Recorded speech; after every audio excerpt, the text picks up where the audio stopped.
Daily taste the daily. కేరళలో మరోసారి bird flu కలకలం రేపుతుంది.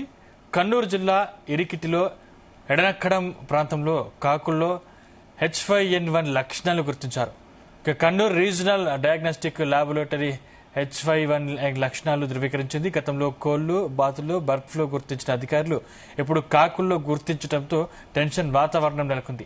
చుట్టుపక్కల ప్రాంతాల్లో వైరస్ వ్యాప్తి చెందకుండా అవసరమైన చర్యలు తీసుకోవాలని కలెక్టర్, జిల్లా వైద్యాధికారి స్థానిక అధికారులను ఆదేశించారు. పారిశుద్ధ ప్రక్రియలో పాల్గొనే సిబ్బంది తప్పనిసరిగా గ్లౌస్, మాస్కులు, పర్సనల్ ప్రొటెక్టివ్ ఎక్విప్మెంట్ ధరించాలని సూచించారు. ప్రజల్లో ఎవరికైనా కారణం తెలియని జ్వరం, శ్వాసకోశ ఇన్ఫెక్షన్లు ఉంటే ఆ కేసులను నిశితంగా గమనించి నివేదించాలని ఆరోగ్య శాఖను కలెక్టర్ ఆదేశించారు.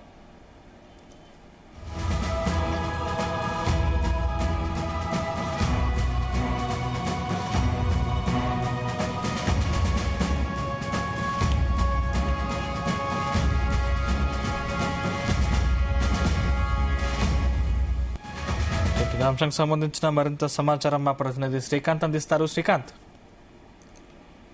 కేరళ రాష్ట్రంలో మరోసారి బర్డ్ ఫ్లూ కలకలం రేపిందని చెప్పొచ్చు. ఈసారి ఏకంగా గతంలో కోళ్లు, అదేవిధంగా బాతుల్లో మాత్రమే బర్డ్ ఫ్లూ అయితే గుర్తించినట్టు అధికారులు ఈసారి మాత్రం కాకుల్లో మాత్రం గుర్తించాలని చెప్పొచ్చు. దీనికి సంబంధించినటువంటి H5 అదేవిధంగా N1 లక్షణాలు కూడా ధృవీకరించినట్లుగా కన్నూరు రీజనల్ డయాగ్నోస్టిక్స్ ల్యాబొరేటరీ వారైతే నిర్ధారించారని చెప్పొచ్చు. ఈ క్రమంలో దీనికి సంబంధించినటువంటి కొన్ని పక్షులు, అదేవిధంగా ఉన్నటువంటి కాకులు ఏకదాటిగా కొన్ని చనిపోయినటువంటి క్రమంలో కొన్ని వాటి లక్షణాలను కూడా గుర్తించినటువంటి పరిస్థితి కనిపిస్తుంది. ఈ క్రమంలో దీని ఏతున్నా కూడా కేరళ రాష్ట్రంలోని కన్నూరు జిల్లా ఇరిట్టిలోని ఎడక్కడంలో ప్రాంతంలో మాత్రం ఈ కాకుల్లో లక్షణాలుగా గుర్తించినట్లు తెలుస్తుంది. ఈ నేపథ్యంలో దీనికి సంబంధించినటువంటి కొన్ని లక్షణాలు కూడా మనం ఒకసారి చూసుకోవచ్చు. ఏదైతే కూడా ఈ కాకులో ఉన్న బ్లడ్ ఫ్లూ అనేది పక్షుల్లో వచ్చే ఒక తీవ్రమైనటువంటి వైరల్ వ్యాధిగా అయితే చెప్పవచ్చు. ముఖ్యంగా H5N1 గా ఉన్నటువంటి వైరస్ వల్ల ఇది ఎక్కువ కూడా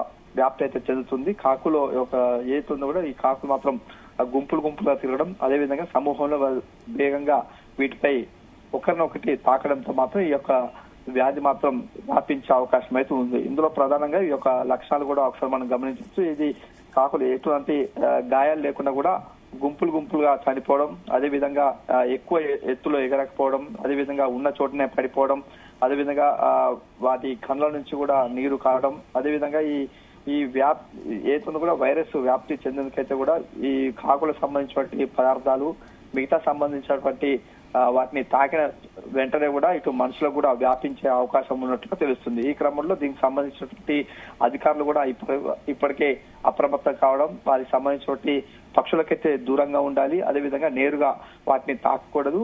ఒకవేళ చనిపోయినట్లు అక్కడ నిర్ధారిస్తే మాత్రం ఏదైనా గ్లౌస్ కానీ ఏదైనా వస్తువులతో మాత్రం తీసి బయటపడేయాలి. అదేవిధంగా వాటిని తాకవద్దని కూడా వారు కొన్ని హెచ్చరికలు కూడా జారీ చేస్తున్న పరిస్థితి కనిపిస్తుంది.